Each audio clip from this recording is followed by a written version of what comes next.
Após os acontecimentos de 31 de março de 1964, o Brasil entrou em um novo capítulo de sua história. O então presidente João Goulart deixou o país e as Forças Armadas assumiram o poder com a promessa de restaurar a ordem e conter o avanço do radicalismo político. O mundo vivia o auge da Guerra Fria. A Revolução Cubana, em 1959, havia incendiado os ideais revolucionários na América Latina. No Brasil, grupos de esquerda, inspirados por Fidel Castro e Che Guevara, acreditavam que somente uma revolução armada poderia instaurar o socialismo. Com a intervenção militar, esses grupos passaram para a clandestinidade. Começava uma era de confrontos entre o Estado e organizações revolucionárias que realizariam nos anos seguintes uma série de atentados, sequestros e assaltos para financiar e divulgar sua causa. O primeiro presidente militar foi Humberto de Alencar Castelo Branco. Seu governo tinha um perfil moderado, preocupado em estabilizar a economia e reorganizar o país. Foi criado o Serviço Nacional de Informações, SNI, responsável por coordenar atividades de inteligência e editados os atos institucionais, que davam poderes especiais para cassar mandatos e suspender direitos políticos. Mesmo assim, a oposição não desapareceu. Movimentos estudantis e sindicatos tornaram-se cada vez mais ativos, enquanto militantes de esquerda começavam a planejar ações mais radicais. Com Arthur da Costa e Silva na presidência, o confronto se intensificou. Greves e protestos cresciam nas cidades e grupos armados iniciavam seus primeiros atentados. Foi nesse período que ocorreu a explosão no quartel-general do 2º Exército, em São Paulo, em 1968, que matou o soldado Mário Cosel Filho. Diante da escalada da violência, o governo decretou em dezembro de 1968 o AI-5, o Ato Institucional número 5. Ele ampliava os poderes do Executivo, permitia o fechamento do Congresso, censura à imprensa e suspensão de direitos políticos.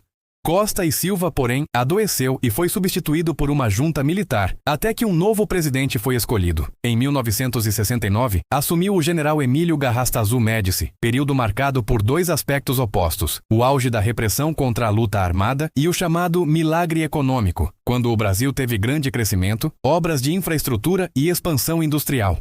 Mas, enquanto o governo comemorava índices econômicos, nas sombras atuavam grupos como a Ação Libertadora Nacional, ALN, liderada por Carlos Marighella, o Movimento Revolucionário 8 de Outubro, MR8, a Vanguarda Popular Revolucionária, VPR, de Carlos Lamarca, Avar Palmares, e o PCdoB, responsável pela Guerrilha do Araguaia.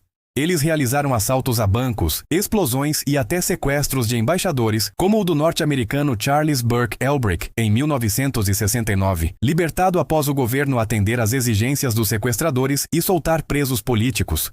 A Guerrilha do Araguaia, na região norte, tentou instalar um foco rural de revolução, inspirado no modelo maoísta chinês. O exército respondeu com operações militares que, até 1974, eliminaram completamente o movimento. Ao final do governo Médici, os grupos armados estavam praticamente derrotados. O general Ernesto Geisel assumiu em 1974 e iniciou a chamada abertura lenta, gradual e segura. A censura começou a ser reduzida e o regime passou a preparar a transição política. Houve, porém, choques internos. A linha dura queria manter o autoritarismo, enquanto os moderados defendiam a volta à normalidade democrática.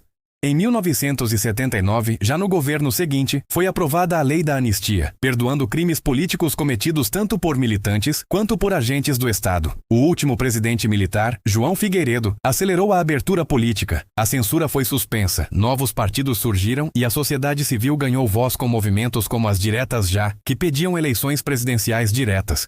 Embora a emenda para eleições diretas tenha sido rejeitada, em 1985, o Colégio Eleitoral escolheu Tancredo Neves como presidente. Sua morte repentina levou o vice, José Sarney, ao poder, encerrando oficialmente o ciclo militar iniciado em 1964. Entre 1964 e 1985, o Brasil viveu um período de autoritarismo político, desenvolvimento econômico e confronto ideológico. Os grupos armados foram derrotados militarmente, mas a disputa política e cultural prosseguiu nos anos seguintes, influenciando gerações e moldando a forma como o país se recorda desse período até hoje.